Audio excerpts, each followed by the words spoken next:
Assalamu alaikum students. I hope you all are fine. Today is a lecture number 4 on unit number 2, living organisms.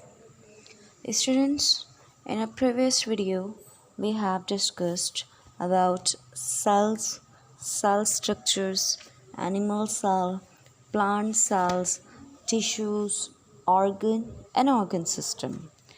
And now today we'll discuss about root and shoot system in plants. Okay?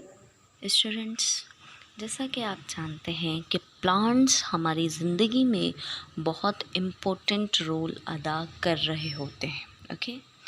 Plants जो हमारी जड़ों से, जो ज़मीन से निकल रहे होते हैं, जहाँ वो ग्रो कर रहे होते हैं, किस तरीके से वो ज़मीन के साथ कनेक्टेड रहते हैं रूट सिस्टम के ज़रिए. जो रूट्स होता है वो फर्मली प्लांट को होल्ड करके रखता है. ओके? कुछ प्लांट्स के पास एक बड़ी रूट होती है जिसे हम टैप रूट कहते हैं. क्या कहते हैं? Tap root. और कुछ के पास जिसमें से बहुत सारी छोटी रूट्स, जिसे हम ब्रांचेस कहते हैं, वो निकल रही होती हैं, जैसे कि कैरेट्स, रेडिशेस एंड टर्निप्स. इन सब के पास टैप रूट होती है, एक बड़ी रूट होती है. ओके? कुछ प्लांट्स, कुछ काइंड के प्लांट्स ऐसे होते हैं जैसे कि वीट और ग्रास. इनकी जो रूट्स होती हैं वो छोटी भी होती हैं और एक साइज़ की होती हैं. उसे हम कहते हैं फाइब्रियस रूट. स्टूडेंट्स, रूट की जो टिप होती है, जहाँ जो सेंसिटिव ग्रोइंग पॉइंट होता है रूट्स का, उसे जो प्रोटेक्ट करता है उसे हम क्या कहते हैं? Root cap. क्या कहते हैं? Root cap. Okay students, this is all about the root system in plants. Now we will discuss about the shoot system in plants. Okay? अब स्टूडेंट्स, एक सवाल होता है कि शूट सिस्टम क्या होता है प्लांट्स में. तो जो प्लांट्स की जो स्टेम होती है, ब्रांचेस होती हैं, along with their leaf system क्या बनाते हैं? एक शूट सिस्टम बनाते हैं. क्या क्या चीज़ें बनाती हैं?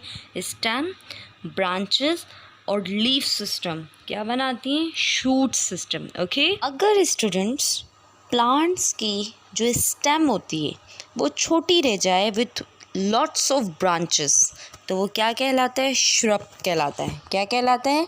श्रब.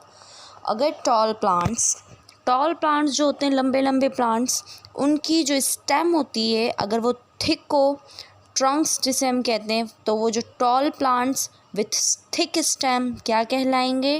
ट्रीज़. क्या कहलाएंगे? ट्रीज़.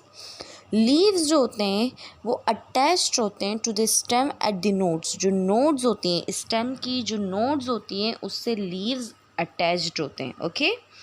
स्टेम्स ग्रो करते हैं, एक स्पेशलाइज्ड ग्रोइंग स्ट्रक्चर होता है जिसे हम बर्ड्स कहते हैं. वहाँ से प्लांट्स की जो स्टेम्स है वो ग्रो करना स्टार्ट करती है और उस नोड पर लीव्स अटैच्ड हो जाते हैं. ओके? बर्ड्स जो हैं वो राइज मतलब ब्रांचेस भी बना सकते हैं स्टेम के. बर्ड्स जो हैं वो ब्रांच भी बना सकते हैं स्टेम के और फ्लावर्स भी प्रोड्यूस करवा सकते हैं. बर्ड्स स्पेशलाइज्ड ग्रोइंग स्ट्रक्चर्स होते हैं जो क्या ग्रो करवाते हैं? स्टेम्स.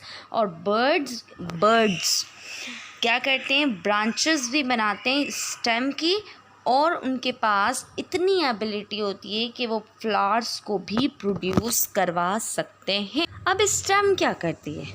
स्टेम कनेक्ट करती है लीव्स को रूट्स के साथ. क्या करती है? कनेक्ट करती है रूट्स को लीव्स के साथ, ताकि जो रॉ मटेरियल होता है, जो फोटोसिंथेसिस के लिए हमें नीड होती है या प्लांट्स को नीड होती है, जिन प्रोडक्ट्स की, वो ट्रांसपोर्ट कर सके. क्या कर सके? ट्रांसपोर्ट कर सके पूरे प्लांट्स में. ओके? स्टेम क्या करती है? रूट्स और लीव्स के बीच में कनेक्शन पैदा करती है, जिसके ज़रिए हम क्या करते हैं? रॉ मटेरियल ट्रांसफ़र होता है in the process of photosynthesis. Okay students, it's all about the root system and shoot system in plants. I hope that you all have understood. Okay, thank you.